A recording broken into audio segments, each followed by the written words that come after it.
आता आंबेतला आल्यात, नक्की काय प्रतिसाद लोकांकडून मिळाला, काय लोकांचं म्हणणं आहे? मुस्ताक अंतुलेंच्या पक्षप्रवेशानंतरचा ही माझी भेट नाही, ही माझी पूर्वनियोजित भेट आहे.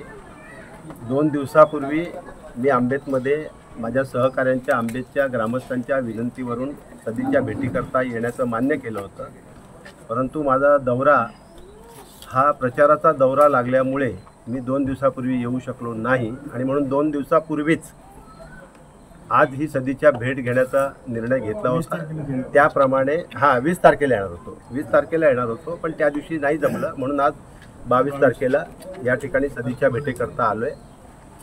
कोणी कुठे प्रवेश घ्यायचा हा ज्याच्या त्याचा अधिकार आहे, कारण आपल्या देशामध्ये लोकशाही आहे. लोकशाहीनं आचार स्वातंत्र्य, विचार स्वातंत्र्य, मत स्वातंत्र्य हे प्रत्येकाला दिलं आहे आणि त्यामुळे आम्ही लोकशाहीचा आदर करणारे आहोत, लोकशाहीचा कदर करणारे आहोत, लोकशाही वाचवणारे आहोत आणि त्यामुळे कुणी काय करावं हा ज्याचा त्याचा अधिकार आहे. त्यामुळे त्याकरता मी नाही आलो आहे.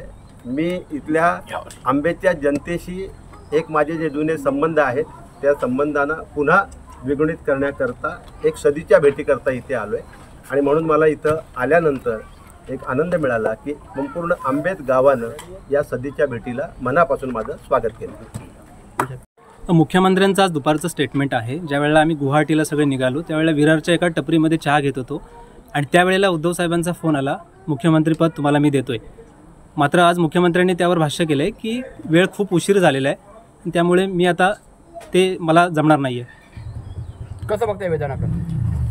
मुख्यमंत्र्यांच्या वक्तव्यावर किती विश्वास ठेवायचा हा प्रश्न केवळ उद्धव साहेबांना नाही, मला नाही, तर महाराष्ट्राच्या जनतेला आहे.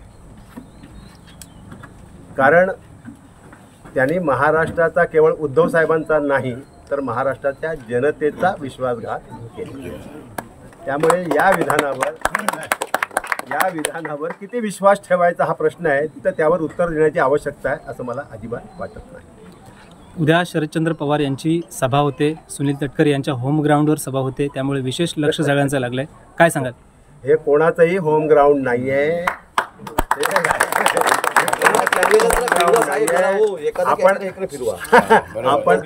आपणच हवा तयार करतो आहोत, आपणच हवा भरतोय. पंक्चर झालेल्या टायरमध्ये हवा भरायचं काम करू नका. हे कोणाचंही होम ग्राउंड नाही आहे. टायर पंक्चर झाल्याशिवाय राहणार नाही.